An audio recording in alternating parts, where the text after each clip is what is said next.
a young mother. She was pregnant, really short, tiny, fragile looking.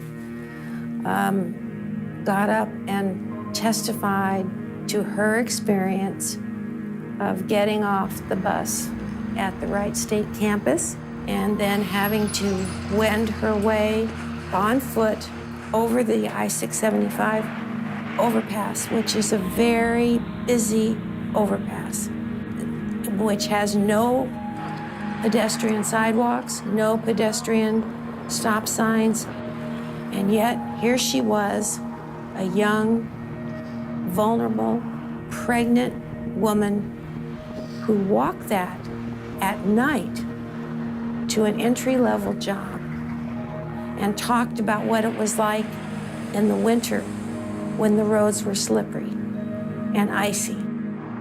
She took her life in her hands to go to work.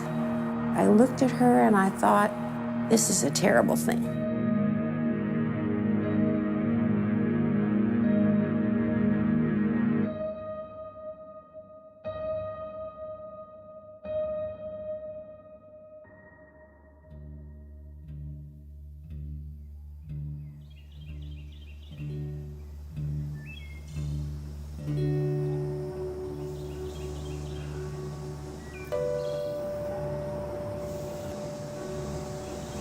It seemed like you could come across the county line from Montgomery County into Beaver Creek. You get in the atmosphere, if you got your car windows open, you feel the temperature get cooler. It was just a frame of mind. You imagined it, but it actually did. When I first became active in the Chamber of Commerce in Beaver Creek, this was a farm field. 675 was completed, and the economic development expanded exponentially along I-675. And because of the attractiveness and rural atmosphere of Beaver Creek, people wanted to move out of what was considered then the downtown of Dayton and move into Beaver Creek. Out here, you live on half-acre lots, and you've got space, you got elbow room. That's what people wanted. And other areas that were fields now are built up with homes.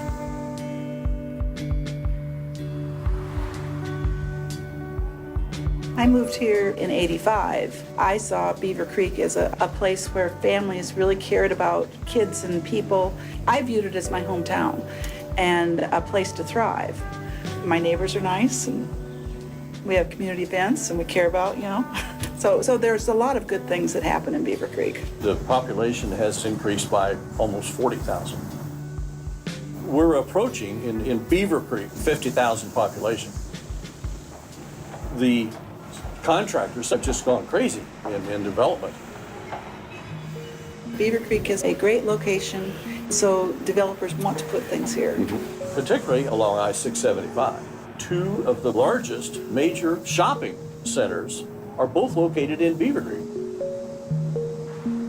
We have the mall at Fairfield Commons, and we have the Green. Consequently, both of them are right off of Route 675. I think that you get so much accomplished when people take pride in their community and they care. All that neighborhood, all that community pride made a positive difference.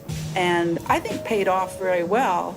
Now we've got commercial, we've got good housing, we've got excellent schools. Beaver Creek was selected to be one of the top 100 cities in the nation. One in number 84. Quite frankly, we don't go to Montgomery County much anymore. Beaver Creek's growing up. Do it at home. You can do it right here in your own backyard. And yeah, I'm happy with the way it is.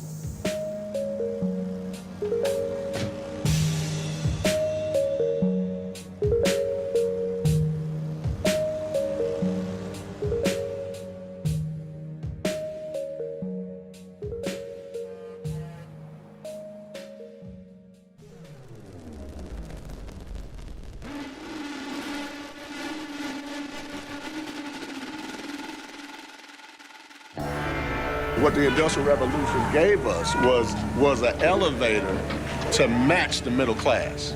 We lost that elevator when industry took a downturn.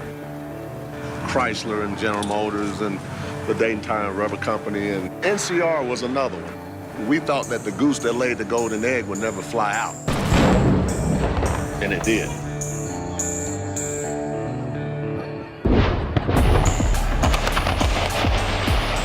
All the schools and all the access, even mom and pop businesses started moving. They decided it wasn't worth staying in Dayton because there was no plan to keep this part of Dayton that had made so much money for so many to leave it vibrant enough to survive on its own. But we lost it all.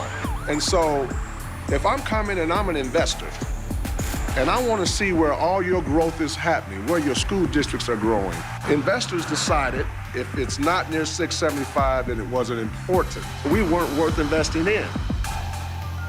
Well, people that live in Dayton still want to feel safe. They want an opportunity to elevate their lives, to get a quality education. They're competing for jobs that they can barely get access to here now. Where do you go to get those jobs? Continually, they get further and further away from the city where the people live at. Because the type of jobs that they seek aren't here. It's around 675. So it shouldn't be a crime that you can't afford an automobile. And until you get to the point where you can get an automobile, you need some way of sustaining yourself to give your family hope, the hope that Dayton is making a comeback. And we educate our children every day with the hope that they too can live this American dream. But when they look at their neighborhood they live in, they don't see the same America as they do around 675.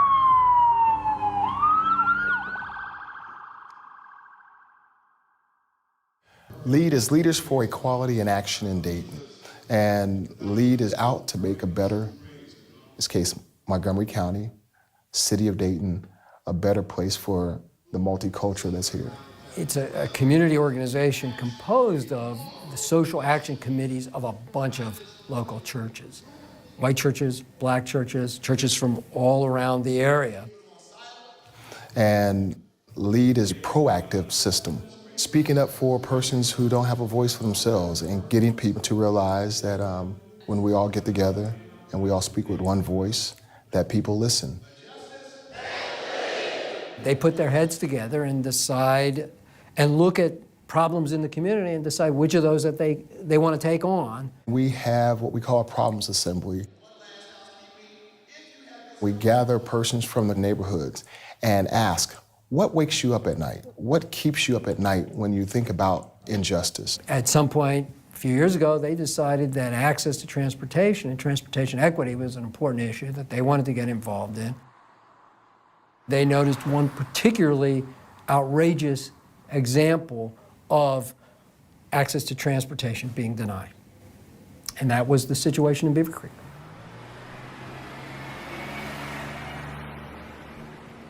I got a call from somebody saying they were with a group called LEAD, which I had never heard of, actually. And they said they had some issues they wanted to discuss with RTA, and they really needed me to come to a meeting. And so I said, sure. And the meeting was held on the west side here.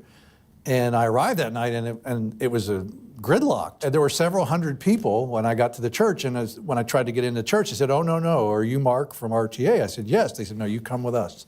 I thought, oh my God, what's going on here? In this church, the church was full. 2 Hispanic women got up, we had a translator for them, and they were young. One was pregnant, actually. And told the story of walking every day, from Colonel Glenn Highway through the snow to a lousy minimum wage job on Pentagon Boulevard. We were just like stunned by what we heard, and we were all very emotionally affected by it because Nobody should have to put their life in their hands to have safe transportation to work, not when a bus is available to take them safely. it was so much worse than we really understood. Getting to work like they have to get to work. How are you supposed to get home if you don't have a bus ride? How are you supposed to get there in the first place? Well, surely we can do something about this. We've got to do something about this. This is just wrong. And, I looked over at my friend Frank, who I work with, and I said, this is why we're here. It's as clear as day. You know, a lot of community problems are complicated, and you're not quite sure what to do about them. Well, this was very clear. She is the reason that we're here, and obviously it stuck with me. We currently transport about 10 million passenger trips a year, and about 60% of those rides are going to and from work. You know, 2/3 of the people that are getting on our buses every single day, they're going to or from work. That is what we do. We have a very important role, access and mobility. And the committee had done the research, and they knew that the vast, overwhelming proportion of entry-level jobs were at two places in the Miami Valley. They were at the Dayton Mall, they were at the Fairfield Commons.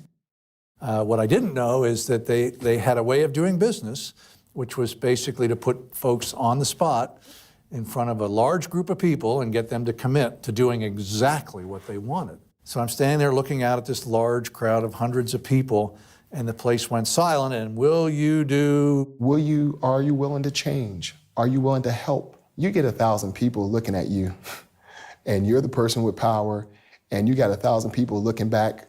There's some weight to bear. The minister forced the opportunity for me to explain my position.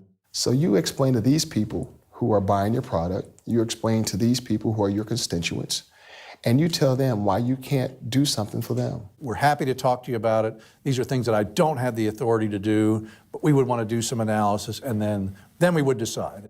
And so the whole lead group said, no, we have to do something about this. There needs to be a safe bus ride. So before I went home that night, I came here and wrote a very long memorandum. I'm going to go to my board. I'm going to put this on the table and say, I think we should go for it. They gave us a green light, and at the same time, every elected official that we spoke to in Montgomery County said, yes, we support what you're doing. There was clearly demand, so we went in with the idea that in as little as 3 months, we could probably get bus service rolling along that corridor. And of course, that was the beginning of the process where we said, you know, so how do we do that? And so we moved forward to connect with the Beaver Creek staff initially to talk about what steps need to be taken to have bus stops installed and our transit service diverted over to the Pentagon Boulevard area. And we started working through the city engineer on the stop issues, the design issues, and the location issues of the stops. The city of Beaver Creek, though, had a very, very rigorous list of criteria that had to be met before you could install one bus stop.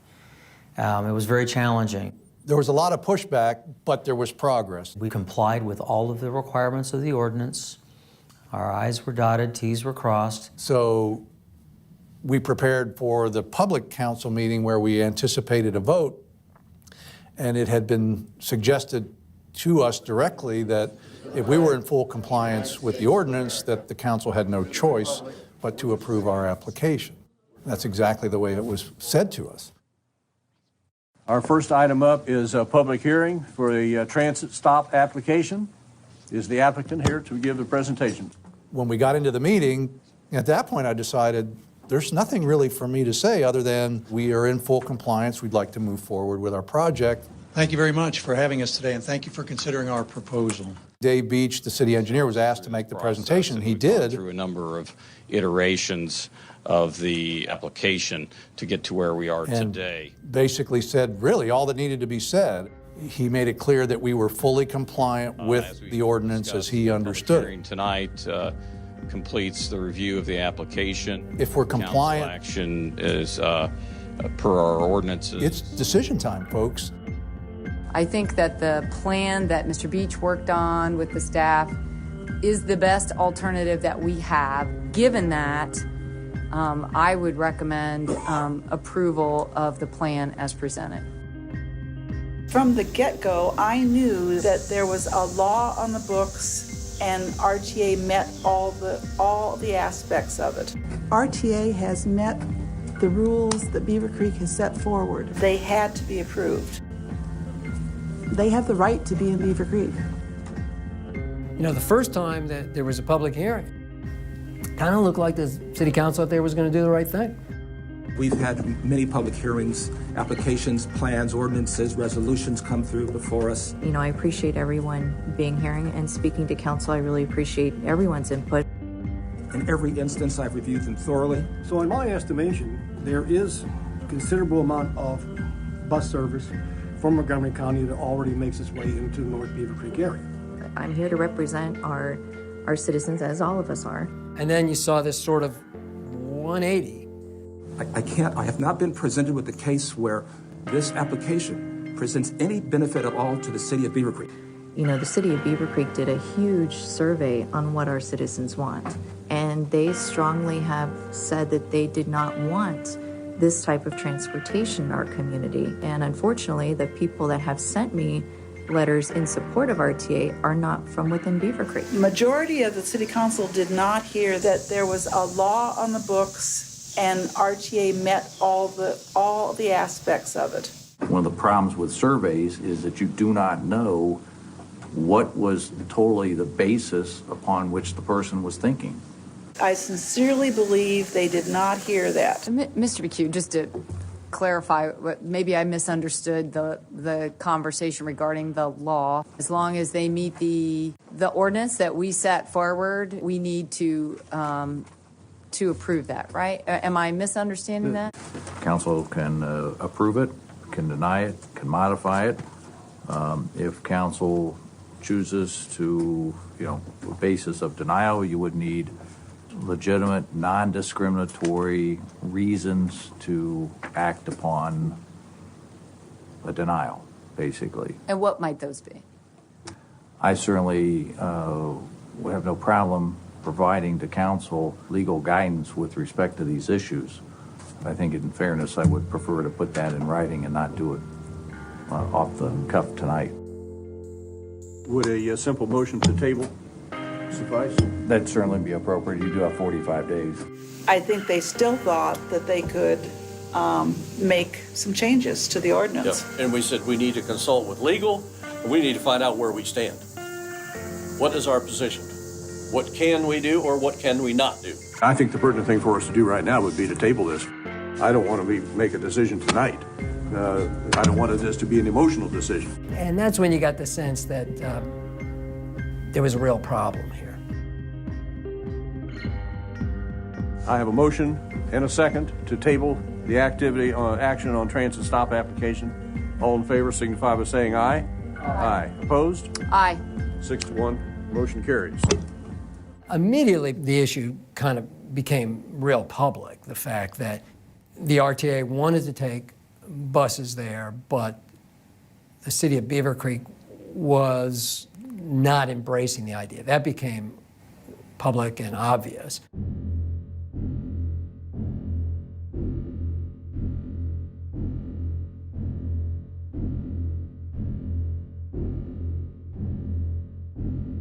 Mr. Mayor, I had one change on the bottom of page 5, or on the middle of page 5, where we were talking. It says the plan presented was the best alternative they had given the law and was doable, and she recommended approval of the plan presented.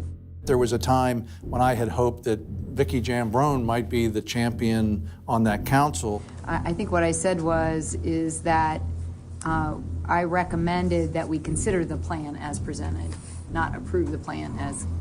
Okay. A lot of people aren't aware Vicki worked for RTA early in her career. The law says we, as in City Council, are only in control of the design standards within the right-of-way. And our vote isn't about whether RTA can come to Beaver Creek. She knows what RTA does and how things go and what happens with bus service. We can only control the site design standards. And that's when we went down that slippery slope where, my sense was people started looking for methods within the ordinance to say, you may be compliant, but you're not. And if that is the case, I want to ask staff to look at all the applications, all of the pages of the application to address my concerns. Or we can find a way for you not to be compliant by adding other conditions. What are the ridership surveys? What are the employment surveys? This was a delay tactic. What is the analysis that justifies this expense? It was, let's not move forward with the application process. And all of a sudden, they're cooking up all these reasons not to do it. Quite frankly, I think the buses that are proposed for this, which are the very large-scale buses, I think they're entirely too big. And dreaming up all these unreasonable conditions to impose. I think we had issues about security, the issues of public safety, increased pedestrian traffic there. And then I would also like to look at the options that have been actually agreed to in other municipalities where there are many cities who require video cameras at bus stops. And so I wanted to ask them to look at that as well.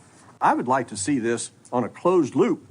I don't want to see what happened at a bus stop 24 hours after it happened. It's a safety issue, but it has to do with the design of the stops.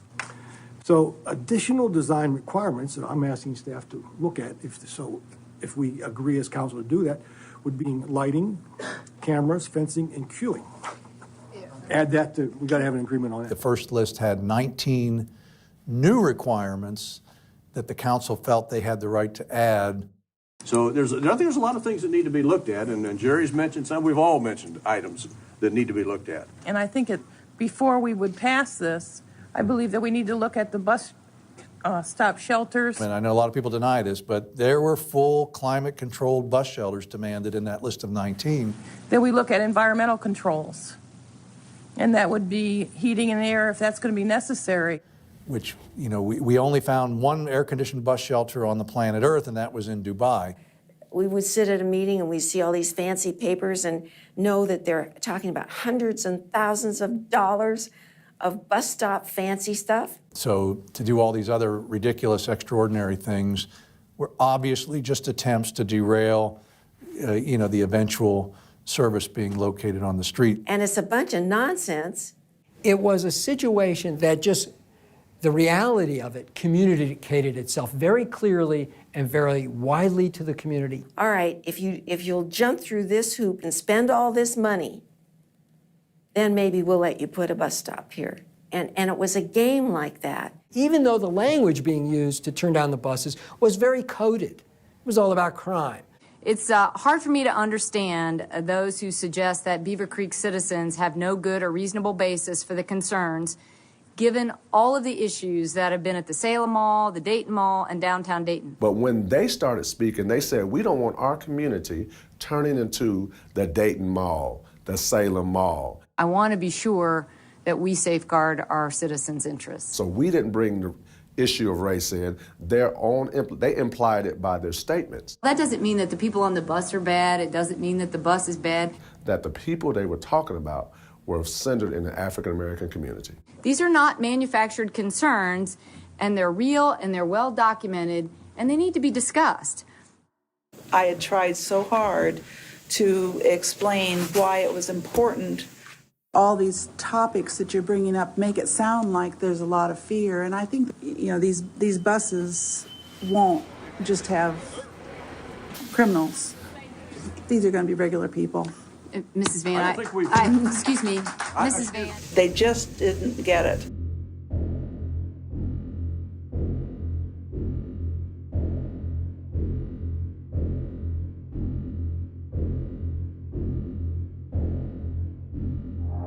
The opinions of the majority of the residents and their perception of RTA and its impact on resident safety, adverse impact on economic development. They kept saying, it's not prejudice, not prejudice. Then please tell me what it is.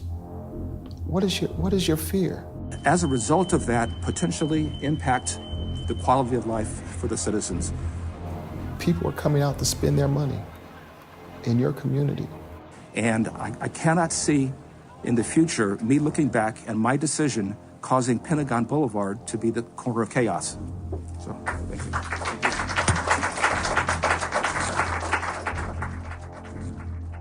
I would say I found most offensive the meeting, I think it was the 28th, where each council member was reading these emails and giving their positions and talking on and on and on. I received 157 emails, calls, and letters, and out of the 157, 10 people said yes, and 147 said no to me.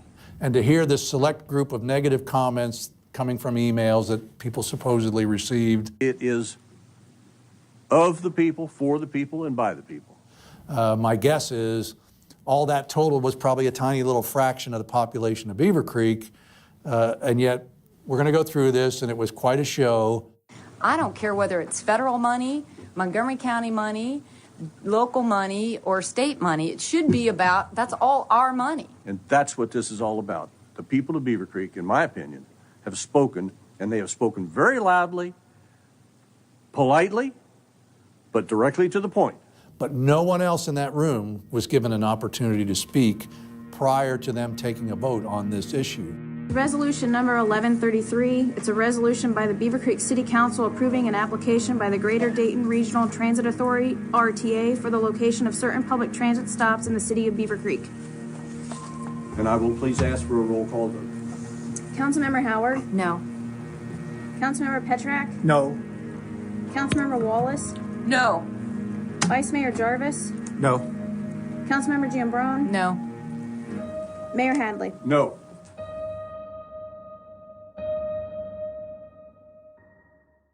Between that first public hearing where it looked like the city council was going to do the right thing and the final meeting where they voted 6-0 against allowing the buses, so much of that public conversation was in coded racist terms. I'm disappointed in your vote today on the bus stops. I don't care how many people called to tell you they didn't want this. I don't know who you're talking to, but we can always find people that believe in what we say. I think you needed to show some leadership. What kind of people are we going to be? Maybe the people that are speaking to you have collected together because, yes, they have the same values. People in the community had no problem discerning what it was really about. It's just thinly veiled discrimination. That's all it is. But you're hiding behind elections and political beliefs. Very thinly veiled. And so you realize that the issue we were dealing with here was race. It's good enough to have these people come out here, serve our food, empty our trash, scrub our toilets, but they're not good enough to have a safe, affordable, dependable ride to work. When you raise your right hand as a public official, you are swearing that you're going to uphold the laws of the Constitution of the United States of America against all enemies, foreign and domestic. And to have those officials become an enemy of the people, it was totally unacceptable. I'm Wilma Ryder, a member of LEAD, and our issue remains safe, affordable transportation. I don't think people know what racism is. And it's not safe. I don't think they understand it. So that issue for us has not been resolved. In terms of its, political or sociological roots. And we're going to keep pressing that issue one way or the other. Thank you. Even if they said we didn't mean to discriminate against people, that was not our intent. The line got crossed. It's all the assumptions that people have, and it's all the dirty tricks. Someone should have been responsible enough to say, we need to negotiate what's right. And no one in the city of Beaver Creek's government stepped up to do that.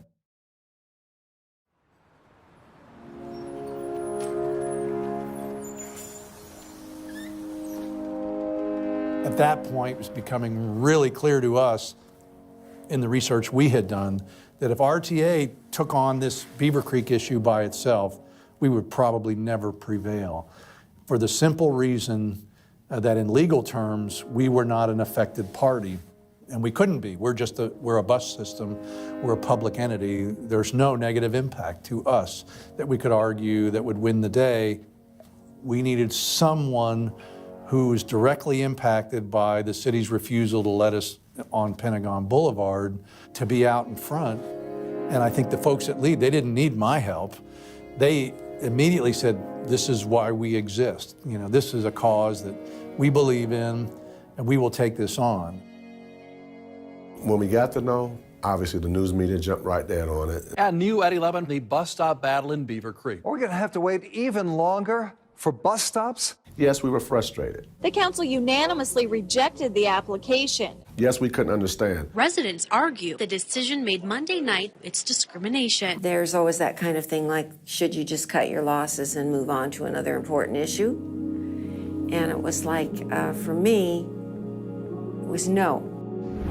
Battle over more RTA bus stops in Beaver Creek is far from over. Group leaders for Equality in Action in Greater Dayton, also known as LEAD, say the bus stop is about improving lives. We can't discriminate from those who are seeking jobs, who are seeking health care, who are seeking to expand just to live. LEAD says it's not about the bus stop. It's really about the human beings. There are jobs here. People want to get to those jobs. That's all we want to do. I think it's a death trap. I did know something about how to take the issue and make it public. They have a right. We believe they have a right. And put on pressure. I think we ought to be very straightforward about this. Things that would be focused and hard-hitting. They don't want the people who ride those buses in their community. We strategized understanding that we needed to regroup. So I showed up for the committee. And we got together to figure out a new strategy. Well, we need to go take this higher. We need to expose this more. And there we were, sitting around this table saying, well, what are we going to do and what are we going to call this? So we did letter writing campaigns to local, state, national government. How about that line from Go Down Moses? We made phone calls. We flooded phone lines to state senators. We did interviews with anybody that would listen to us. I mean, we did everything possible to make sure that this issue didn't die. Tell old Pharaoh, let my people go, let the people ride. And that is what the group became. We began to design what would be a public campaign. So who's going to be the voices? If we really want this action to happen, LEAD, speak up. Sometimes you just have to get tough.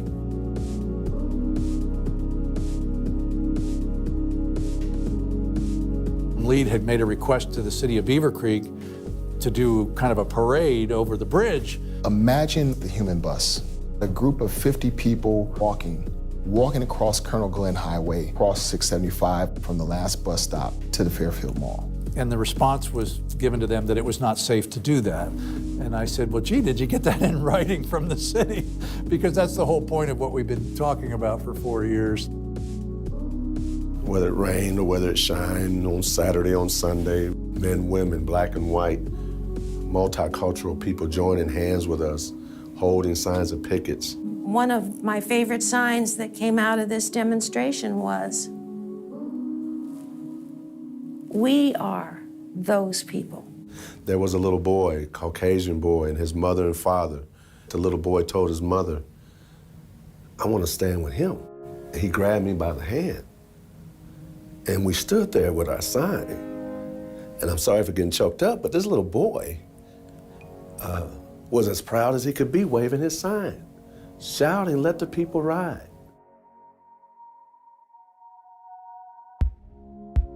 In that campaign, we attracted the attention of the lawyers from ABLE. Meeting the civil rights attorneys, that was probably the greatest godsend that we've had. The lawyers called us and says, okay, this is a civil rights issue.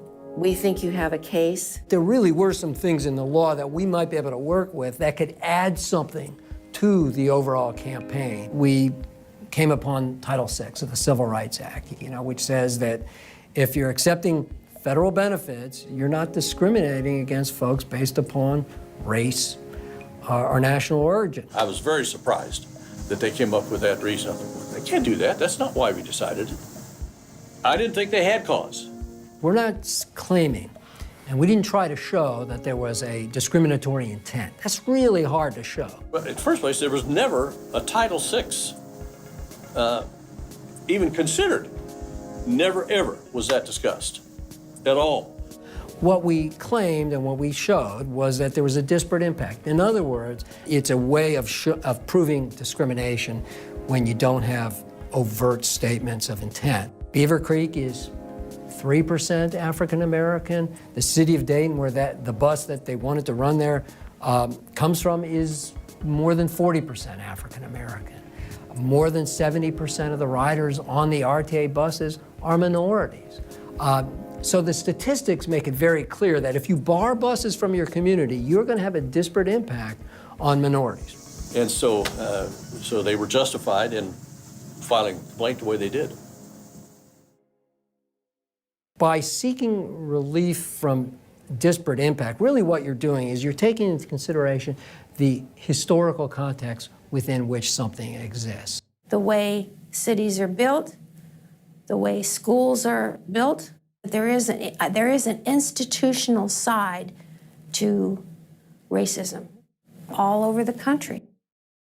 So there's a history that resulted in African Americans living on the west side of Dayton and being unable to move out of the west side of Dayton for a really long time. If you take the benefits and if you take the privileges, you can't just say you can't come in. Even if there's no overt reason why you can't move out anymore, that's the reality.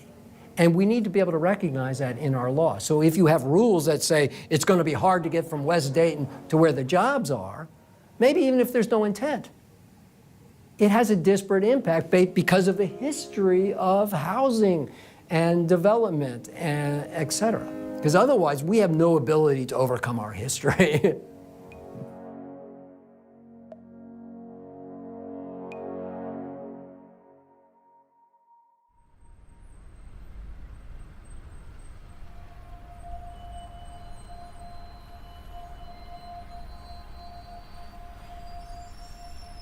The complaint was actually sent to us in August. I began my federal tenure in September of 2011, and it was one of the things that I inherited when I walked in my office, a pile of paper, and one of those papers was this complaint against Beaver Creek. The approach that the attorneys at Able Law took going to Federal Highway was brilliant. The Federal Highway Administration is created to develop a nationwide highway system. Our mission is to provide funding and financial and technical support to state transportation agencies. Currently, we have an annual budget of about $40 billion to develop and maintain our network of roads and bridges throughout the country.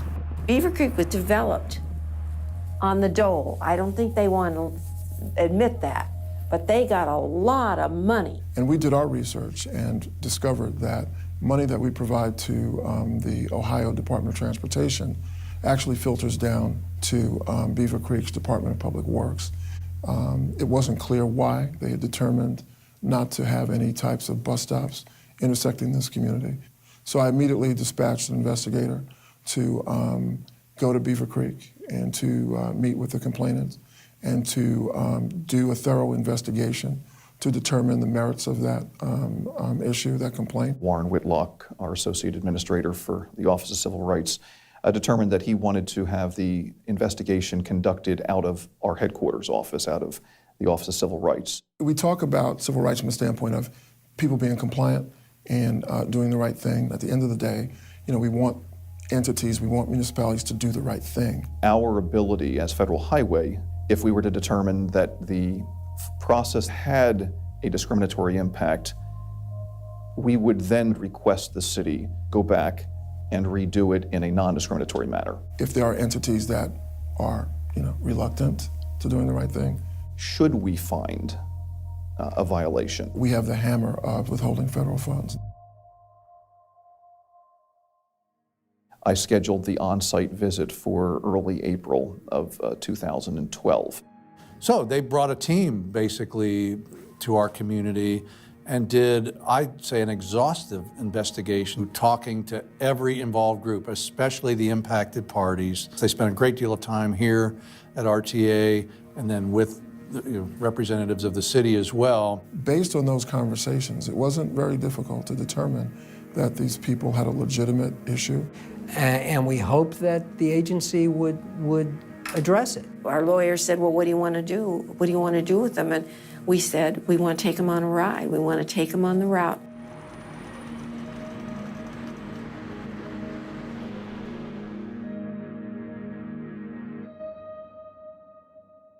When I arrived, initially they took me from the Wright State University to Pentagon Boulevard, across the overpass, across I-675, and where they had wanted the 3 stops. Then later that evening, they held an open forum. The investigators showed up at College Hill Church in Northwest Dayton, where we had hearings, and people got up and gave their testimony. And it was packed. Of course, the media, any amount of the media was there. Civil rights leaders, community members, and RTA bus riders joined forces to speak their piece in front of a civil rights investigator from the Federal Highway Administration. He's here to determine if the Beaver Creek City Council violated civil rights. There were 250 people there who got up and could say from their own life and from their own frustration what it meant that they couldn't have a safe bus ride. People should not have to turn down any job, especially in these hard economic times, because we do not have the means to go to and from work. So that was very helpful to give me an understanding where persons who didn't have cars of their own, transportation of their own, as to what they were facing. One of Lester Finkel's associates said, we're running out of time. And it was funny because he just sat back and he looked at them and said, I want to hear everybody. My role as the investigator, my role was to establish the facts. So I asked each of the council members and the mayor and vice mayor, what did you base your decision on? Documentation, information, what informed your decision to vote as you did on the application? Here are how my bosses, the people I report to, the citizens of Beaver Creek, have asked me to vote. The transcripts and the videos had shown them to speak to this informal survey they had conducted of the citizens, the residents of the city of Beaver Creek. When I conducted the interviews, knowing that, I then asked them the basis for their decision. John P., no. John R., no. John and Deanna, no. 82% of our citizens have stated in surveys that they did not want the RTA. And when I wasn't hearing the informal survey, I brought it up. And it's not 50-50, it's 82%. I read the transcript, I looked at the videos, and I noticed that you had indicated that this survey was very important. Linda, no. Lisa, no. And the members indicated that either it had no additional weight. Michael B., no. Michael S., no. Or did not weigh at all in their decision. So that is the deciding factor for me, is what do our citizens want? And yet, on the video, they've said it in the survey, and in the transcript, they've said it in the letters that I've received. It was very evident that they were speaking to this survey as the public is speaking out and they're against it, and so therefore we're against it. And so I have to look at our constituents that put me in this office. At this point, I'm siding with our citizens. Thank you, Mayor. One of the major themes I heard from all the council members, including the mayor and vice mayor when I interviewed them, was they didn't get ridership information by the Regional Transit Authority. I've asked for a ridership study, I've asked for some public safety studies, and I don't have those. I haven't seen any estimates or even a wild guesstimate as to how many people are going to transport from Montgomery County to Greene County. And so it's difficult to make any kind of good decision without data. So that's my position. So I showed them the letter from the RTA, and I showed them the answer about 75 to 105 persons per day. They said they had not seen that. The second meeting, after the second meeting, is when the city council, with the mayor and vice mayor, requested numerous additional items that the RTA needed to address before the city council would even entertain voting for it. There are some significant design requirements that we haven't addressed to this point. It was evident that that the city was attempting to add as much as they could, and hopefully the RTA would, go away. The last thing he did before he left the city and went back to Washington was to get on foot and walk the route. So I then took a disposable camera and walked the overpass. The overpass itself is not built for pedestrian access. There are no sidewalks, there are no striping. It's built for just vehicles, period. And while I was going and coming back, there were at least 3 people who walked it at that time, and I took a number of pictures which were then used as part of the report.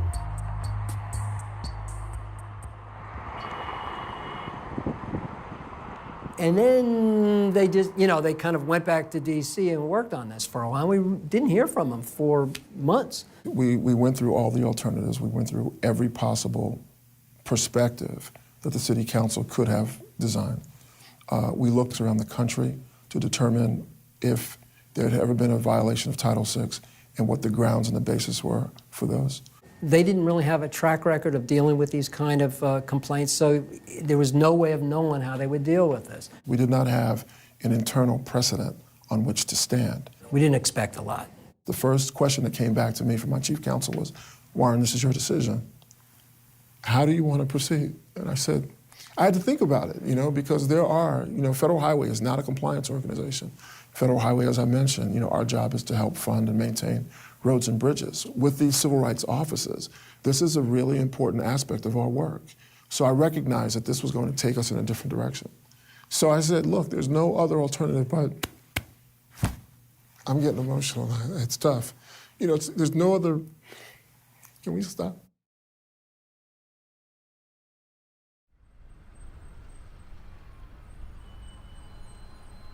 We did some follow-ups to the Highway Administration saying, how far out is this answer? When is this answer coming back? And we got some information, well, it's still pending. Well, we know it's pending, but how close to pending, for or against? Please don't forget us, because the weather's getting ready to get cold again, and we still don't have buses. We found out that people were predicting that we wouldn't be able to fix it, that we're not going to be successful on this issue.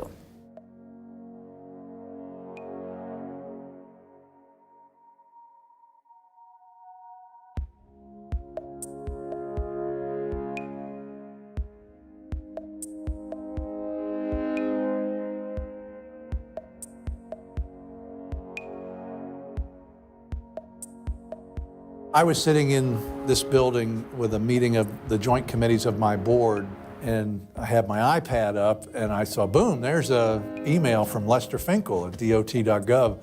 I said, oh my God, it could be the answer. So from there, it was Secretary LaHood's concurrence with our administrator's decision that we go forward with a letter of non-compliance in Title VI. So we made the announcement right there in the meeting. That the day had been won. We were really pleased when the letter of finding came out, and it was as thorough and well thought out as it was, and that the mandate to Beaver Creek was as clear as it was. Because this was the first time in Federal Highway's history that we had taken a Title VI complaint and issued a letter of non-compliance.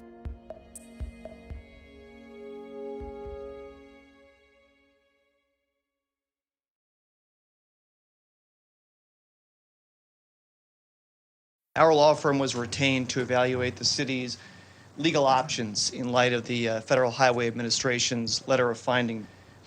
My recommendation, as the council knows, is that you do approve the bus stops and the resolution before you this evening in light of the reality of dealing with where we are now, which is a finding by the Federal Highway Administration, the withdrawal of federal or state highway funding that is expressly mentioned in the letter of finding, potential references to the Department of Justice for further investigations or civil litigation, the possibility of heightened oversight by state or federal bodies of the city. I just thought it was important to make those points in the context of the city's obligation to meet the deadline set by the federal government in this case. Of course, Beaver Creek pushed back, wasn't happy, but that's to be expected. Sometimes we find that there is reality that gets in the way.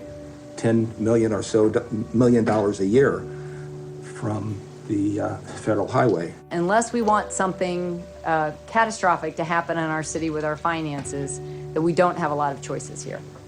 The golden rule comes into effect. He who has the gold makes the rules. You know, you wish that in approving it, they would have acknowledged, you know, the problem with their prior process and prior result and indicated that they'd learned some stuff. That kind of stuff seldom happens. Having said that, it's now time for a vote. Councilmember Literal? Yes. Councilmember Upton? Yes. Councilmember Wallace? No. Vice Mayor Petrak? Yes. Councilmember Hadley? No. Councilmember Jarvis? Yes. Mayor Jean Brown? Yes. Okay. City Manager's report. From that moment forward, we started to plan how can we move to implement the stops. Our goal was we wanted to start service immediately if we could. January, I think it was January 12th of 2014, is when they started the bus service on a Sunday morning or bright and early. The executive director drove the first bus. And they said, well, you know, it's going to be first trip on a Sunday morning. I said, who cares? After 4 years of this, I would love to get up at 4 o'clock in the morning on Sunday and go do this. Got up Sunday morning, and it was very emotional. Everybody at RTA wanted to be a part of it. Everybody did. They had a special bus done, and so many people showed up. So they were lined up in the bus garage. I said, well, let's get going. We've got to get out of here. And then the lights went out, and the engine started, and the bus began to move. I don't know, there's a sense of unreality, like, is this really happening? We're in a bus, and we're gonna go over 675. So we hit that bridge. I don't know who started it, but That bus just exploded. I looked up in my mirror, and people were back there singing. Song and chants and clapping and the singing. People are just elated, and the bus would have to come up, up, up. And we were on the overpass. And somewhere off there in the distance, what are those lights? Is that the mall? Is that the mall? Yes, that's the mall. And we were going in. We were really here. And we really came on a bus, and we got here. We got here safely. It was an emotional moment for everybody on the bus, and certainly for me, the most emotional bus drive I've ever had in my life, and perhaps the most enjoyable. It was a great day. It was a great day. It was a great ride. Who would have thought, in all the working and the fantasizing and whatever, you just never thought it would be this big, and it was huge. I hope we didn't frighten the guy who was getting a bus ride, you know, to work. I mean, it's really cold outside, and it's a 1.1 hike from the bus stop down there to here, so, I mean, it means a lot. I work here about 6 days a week, so it means a lot that I don't have to walk to and from that other bus stop. But for the rest of us, it was like, can you believe this? I really didn't know it was this much support behind it until this morning when I got on the bus and I was actually going to work. It was nice to see positive people doing positive things.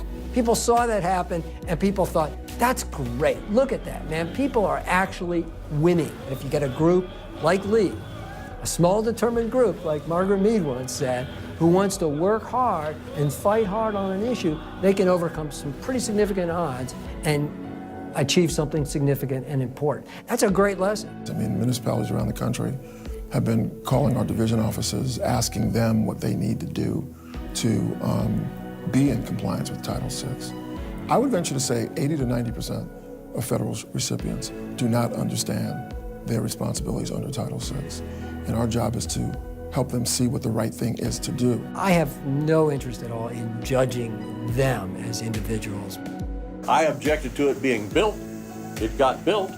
The decision they made initially was a very bad decision. So, and I've not been on the winning side of a lot of things that I've voted on. I mean, people are seldom as bad as we think they are or as good as we think they are. People are complex. And that's okay.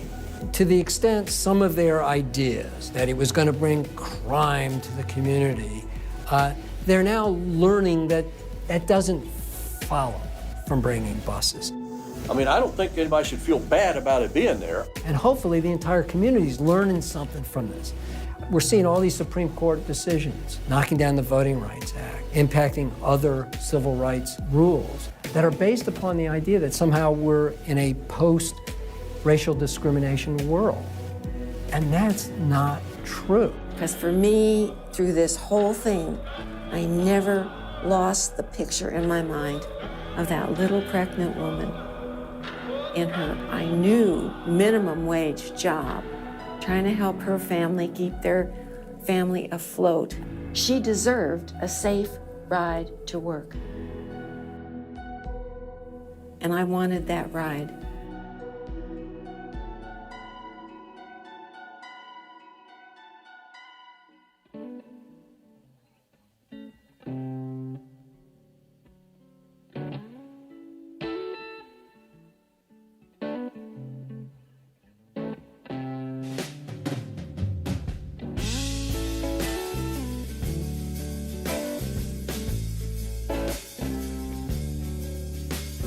A young man looking for some extra money and started driving a school bus for additional money in Omaha, Nebraska back 38 years ago. So what I didn't realize at first was the reason they were hiring was they were about to embark on a program of desegregation in the Omaha public schools. So I was involved in the very first trips of desegregation of the Omaha public schools as a bus driver.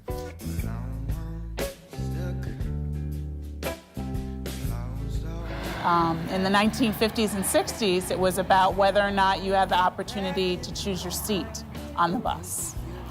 And today, it's really about whether or not the bus is going to come to your neighborhood and whether or not the bus will take you where you need to go, essential places like work.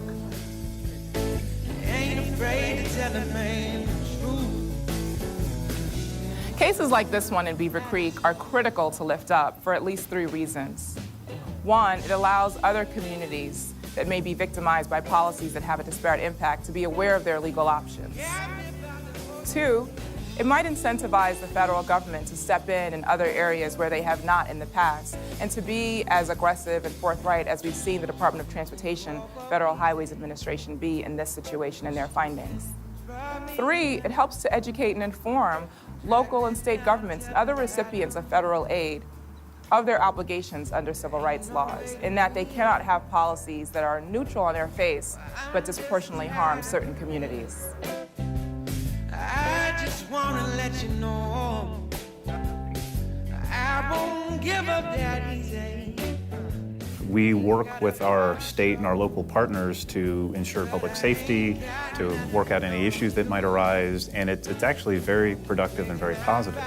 From time to time, though, there is a role for the federal government to step in and correct perceived wrongs, and that is something that was demonstrated quite strikingly during the civil rights era, when the federal government played a huge role in correcting racial disparities. The need for that has diminished, I would like to say, since the 1960s, but it's still there. And sometimes they're blatant violations, sometimes they're not so blatant violations, but we are the backstop. The federal government is the backstop to protect civil rights, and understandably, local governments and individuals may not like the federal government coming in, but that's our duty under the laws, and that's something that we will continue to do as necessary. We are survivors. With this love, they'll never getting nothing back. Yes. I said we are survivors. With this love, don't never get.